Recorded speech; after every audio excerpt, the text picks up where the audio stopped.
जय हिंद बच्चों। आज क्लास 6 का दूसरा चैप्टर पृथ्वी एवं उसकी गतियाँ, इसको पढ़ाने जा रहे हैं। आप ध्यान से सुनिएगा और लगातार देखिएगा, स्क्रिप्ट मत कीजिएगा, बारीकी से देखिएगा, आपको सब समझ में आ जाएगा। तो मैं स्टार्ट करता हूँ। सबसे पहला है दिन और रात। दिन और रात, आखिरकार दिन और रात क्यों होता है? तो बच्चों देखते होंगे, सूर्य स्थिर है, सूर्य गतिशील नहीं है, सूर्य स्थिर है, पृथ्वी उसके चारों तरफ घूमते हैं। अगर सपोज दैट एक देखिएगा, अगर आप रोशनी मारे, टॉर्च मारे, जब यहाँ पर टॉर्च मारेंगे तो देखिएगा इधर आपका प्रकाश हो जाएगा और उस साइड अंधेरा हो जाएगा। जस्ट उसी तरह पृथ्वी भी जब घूमती है तो जिस तरफ सूर्य का प्रकाश पड़ता है उधर देखिएगा वो प्रकाशित हो जाता है, उसके पीछे साइड अंधेरा रहता है। उधर मान लीजिए एक तरह से इधर जिधर प्रकाश पड़ा उधर दिन हो गया और जिधर प्रकाश नहीं पड़ा उधर रात हो गया, जिसके कारण दिन और रात होता क्या है, पृथ्वी अपने अक्ष पर ऐसे घूमती है। ऐसे जब ऐसे घूमेगी तो जिधर लाइट पड़ रहा है उधर दिन हो गया और जिधर लाइट नहीं पड़ रहा है, सूर्य का प्रकाश नहीं पड़ रहा है, उधर रात हो गया। और पृथ्वी अपने अक्ष पर घूमने के कारण दिन और रात होती है।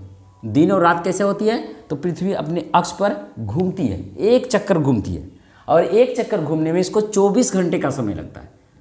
एक चक्कर घूमने की कितने घंटे का? 24 घंटे का। 24 घंटे में पृथ्वी एक चक्कर अपना पूरा कर लेती है, और जिसको हम घूर्णन गति भी कहते हैं, जिसका दूसरा नाम घूर्णन गति है, दैनिक गति है, इसी का नाम है। पृथ्वी जो अपने एक अक्ष पर घूमती है उसी का नाम घूर्णन गति है, दैनिक गति है। आपको अगर पूछे दैनिक गति किसे कहते हैं तो आप बोल सकते हैं जो पृथ्वी अपने अक्ष पर जो एक चक्कर पूरा करती है उसी को घूर्णन गति कहते हैं, उसी को दैनिक गति कहते हैं, जिसके कारण रात और दिन होता है। चलिए अगला पॉइंट देखते हैं। ये अक्ष क्या है? तो बच्चों देखिए, ये पृथ्वी है, ये पृथ्वी, और इसके उत्तरी ध्रुव और दक्षिणी ध्रुव के बीच एक काल्पनिक रेखा है, काल्पनिक रेखा खींची गई है, काल्पनिक रेखा खींची गई है, जिसे अक्ष कहते हैं। उत्तरी और दक्षिणी ध्रुव को मिलाने वाली, क्या लिखिएगा? अगर पूछे ध्रुव किसे, अक्ष किसे कहते हैं तो आप बोलना है उत्तरी और दक्षिणी ध्रुव को मिलाने वाली काल्पनिक रेखा को अक्ष कहते हैं। चलिए अगला पॉइंट देखते हैं। आभासी गति क्या है? आभासी गति, तो पृथ्वी पश्चिम से पूरब की ओर चक्कर लगाती है, घूमती है सूर्य के चारों ओर, और सूर्य क्या होता है? सूर्य पूरब से पश्चिम की ओर जाती हुई प्रतीत होती है।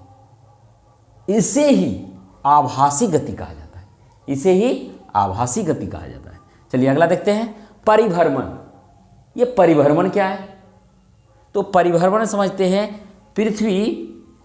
पृथ्वी सूर्य के चारों ओर, मान लीजिए, देखिए समझाते हैं हमको, ये सूर्य है और ये पृथ्वी रहा। जब पृथ्वी धीरे धीरे एक चक्कर लगाती है सूर्य के चारों तरफ, एक चक्कर जो लगाती है, इसी को हम परिभ्रमण गति या वार्षिक गति कहते हैं। इससे होता क्या है? तो इससे ऋतु परिवर्तन होता है। जो ऋतु परिवर्तन देखते हैं, कभी जाड़ा हो जाता है, कभी गर्मी हो जाता है, कभी जो ये देखते हैं ऋतु जो परिवर्तन होता है, जस्ट परिभ्रमण के कारण ही या वार्षिक गति के कारण ही ऋतु परिवर्तन होता है। चलिए अगला टॉपिक देखते हैं। ये आपको ये देख रहे हैं, देखिए सबसे पहले पृथ्वी, दो समय ऐसे आते हैं जब पृथ्वी पर सूर्य की किरणें, जो पृथ्वी की जो किरणें हैं सूर्य की, वो डायरेक्ट पड़ती है, जिसमें दिन और रात दोनों बराबर होता है। दो ऐसे दिन होते हैं, 21 मार्च और 23 सितंबर। 21 मार्च और 23 सितंबर को दिन और रात दोनों बराबर होते हैं, जिसको समदिवारात्रि भी कहते हैं। उसके बाद 21 जून को सूर्य की जो रोशनी है डायरेक्ट कर्क रेखा के पास पड़ती है, अर्थात कर्क रेखा के पास आने से क्या होता है कि हमारे 21 जून जो सबसे गर्म दिन कहलाता है। सबसे गर्मी अगर पड़ता है तो जून महीने में ही पड़ता है। क्यों? क्योंकि सूर्य की किरणें सीधी कर्क रेखा पर पड़ती है, जो उत्तरी ध्रुव में है। उत्तरी ध्रुव में ही है, क्योंकि दो भागों में विषुवत रेखा सूर्य पृथ्वी को दो भागों में बांटती है, और उत्तर की ओर है कर्क रेखा। और कर्क रेखा जून माह में सीधे पड़ती है, डायरेक्ट सीधे पड़ती है, जिसके कारण उत्तरी ध्रुव में जितने भी देश हैं वहाँ पर गर्मी पड़ती है। और जो दक्षिण, उसी टाइम में जो दक्षिण में जैसे ऑस्ट्रेलिया हुआ, तो वहाँ पर जब यहाँ गर्मी तो वहाँ ठंडा, क्योंकि सूर्य की किरणें डायरेक्ट यहाँ पड़ रही है और यहाँ पर तिरछे पड़ती है, जिसके कारण यहाँ पर ठंडा रहता है। और वही जो उसके बाद फिर अगर 22 दिसंबर की बात करें तो 22 दिसंबर में ये जो मकर रेखा पर सूर्य की किरणें सीधे पड़ेगी, मकर रेखा पर सूर्य की किरणें सीधे पड़ेगी, जिसके कारण जो दक्षिणी ध्रुव के तरफ जितने भी विषुवत रेखा के जो नीचे हैं, वो उस एरिया में जितने भी हैं देश या क्षेत्र जो भी है, वहाँ पर उस समय गर्मी पड़ेगा, और उत्तरी ध्रुव में उस समय ठंडा पड़ेगा। जैसे कि अभी देखिए हिंदुस्तान में, हमारे देश में 22 दिसंबर है, क्योंकि ये दक्षिण ये मकर रेखा के पास चला गया है।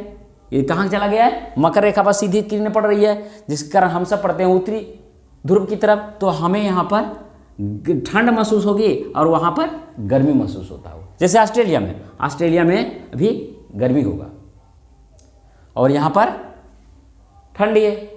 तो बड़ा ही अच्छा प्रश्न है कि क्रिसमस जो अधिकांश देशों में, प्रदेशों में, क्योंकि क्रिसमस ईसाई धर्म की पर्व है और ऑस्ट्रेलिया में भी ईसाई धर्म मानने वाले हैं, तो यहाँ पर जब क्रिसमस त्यौहार मनाया जाता है ठंड ऋतु में, और जबकि ऑस्ट्रेलिया में गर्मी ऋतु में मनाया जाता है ये 25 दिसंबर को। चलिए ये बात हो गई। अभी एक फिगर से देखते समझते हैं। जो पृथ्वी जो है, सूर्य, एक बात समझ लीजिए ये होता क्यों है। जैसे देखिए ये सूर्य है,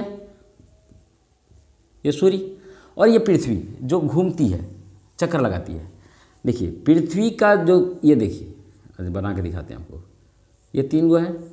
जो सूर्य की किरणें जो पड़ती है बस इसी के आसपास पड़ती है, यही तीनों के आसपास ये घूमती है।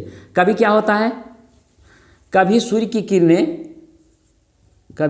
किरणें जैसे ये घूम रहा है, पृथ्वी घूम रही है, ये घूम रही है, ऐसे घूम रही है, ऐसे ऐसे बनाते हैं। देखिए अब देखिए एक बार यहाँ पड़ा तो ये धीरे धीरे जब ऊपर जाएगी तो ये ऊपर जाएगा, ये किरण ऊपर जाएगा, और जाते जाते जाते यहाँ पर आके डायरेक्ट ये बीच में आ गया, इस जगह पर चला आया, यहाँ आया। और जब धीरे धीरे धीरे धीरे ये जब ये यहाँ आता है तो ये बढ़ के यहाँ चल जाता है, ऊपर आ गया।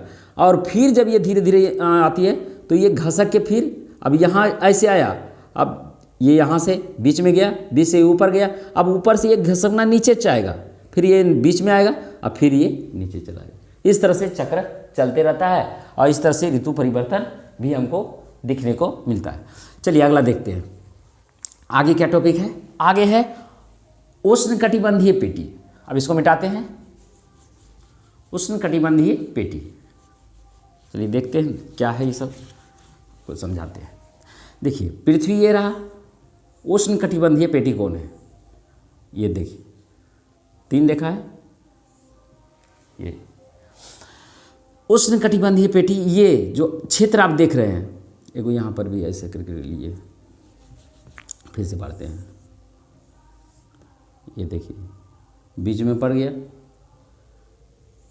ये रहा, एक यहाँ पर, एक यहाँ पर।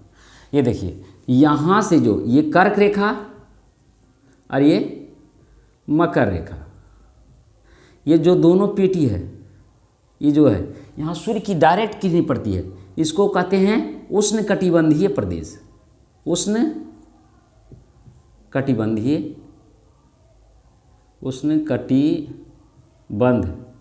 पेटी, इसको ये उष्णकटिबंध पेटी कहते हैं। ये बीच वाला, ये जो देख रहे हैं ये बीच वाला। अब अगला देखते हैं, उष्णकटिबंधीय पेटी समझ गए। अब उसके बाद उष्ण के बाद ये बीच वाला हो गया, ये ऊपर हो गया, ये जस्ट ऊपर हो गया।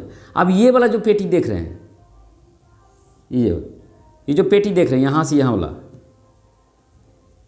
इधर वाला भी है और ऊपर वाला भी, ये जो प्रदेश में पड़ता है इसको छोड़, ये जो प्रदेश पड़ता है कभी यहाँ ठंड भी होता है और गर्मी भी होता है, कुछ प्रदेश में ठंडा भी और कुछ में गर्मी भी, ये दोनों तरह की ऋतु पाई जाती है, इसीलिए इसका नाम है शीतोष्ण। शीतोष्ण, शीतोष्ण अर्थात शीत भी और उष्ण भी, ठंडा भी और गर्मी भी। ये पेटी क्या कहलाएगा? शीतोष्ण, शीतोष्ण क्षेत्र या शीतोष्ण कटिबंधीय पेटी, इसका नाम हो गया। चलिए अब अगला है शीत कटिबंध। अब ये भी देख लेते हैं शीत कटिबंध क्या है। शीत, अब ये देखिए यहाँ पर ऊपर है, ये नीचे, ये जो पेटी आप देख रहे हैं, जो बर्फ वाला ठंडा एरिया बिल्कुल जहाँ किरणें एकदम तिरछी पड़ती है, ये हो गया उष्ण, ये शीत कटिबंध, शीत कटिबंध, कटिबंध। तो बच्चों आज हम सब क्या सीखे? पृथ्वी दिन रात कैसी होती है, ऋतु परिवर्तन कैसे होता है, काम दैनिक गति के कारण जो वार्षिक गति, दैनिक गति, इन सारी बातों को समझें। कटिबंध कितने प्रकार के होते हैं, इन सारे बातें के बारे में सीखें। अब जब अभ्यास में आप जब प्रश्न बनाइएगा तो उम्मीद है सारे प्रश्न आपसे बच जाएंगे।